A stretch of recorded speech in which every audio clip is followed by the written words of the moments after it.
شملورو قامي سپینګیرو عالمانو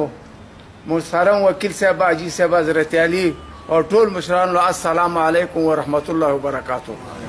ګران مشرانو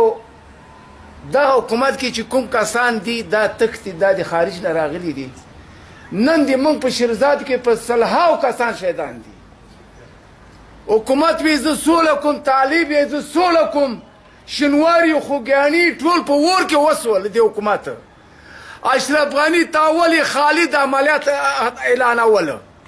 تاولي چې سولم که عملیات اعلان که طالب تا دې پته اعلان که طالب اوس وایي چې حکومت ما زه سوله کوي تاولي عملیات اعلان کړی د خالد په نوم باندې زه دې پته کوم زما اعلان وکړه تلاشه نن په چینوارو کې په خوږیاني کې نن څونه کسان مړي دي تاسې فکر وکئ والله بله درې ډاټسن اولويت حاجي صاحب سوالی موټر په د مړو سره نیچه چې مړي ویسي دا نن دا دوه شپو کې حاجي صاحب ورای جمهوره ورای جمهوره غون غاصب در سره دي ته د غاصبینو ملګری وعدې کېدې واده دې ولاکه منلي وي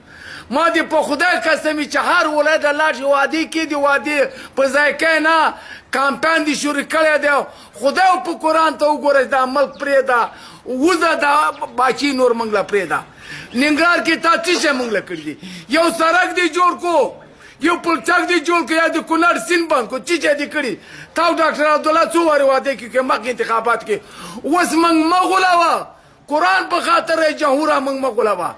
تلاشه شیرزادو کې څونه مړي پراته دي مړو کسان دي چې خلک کې طالبانو تاسو لاندې د خدای په قرآن خاطر باندې وربند وکړئ رئیس جمهوره انتخابات موږ نه غواړو اول وربند غواړو سوله غواړو هر څوک چې انتخابات کوي د هغه د افغانستان دشمن دی موږ اوله سوله غواړو بیا انتخابات کوو. والسلام.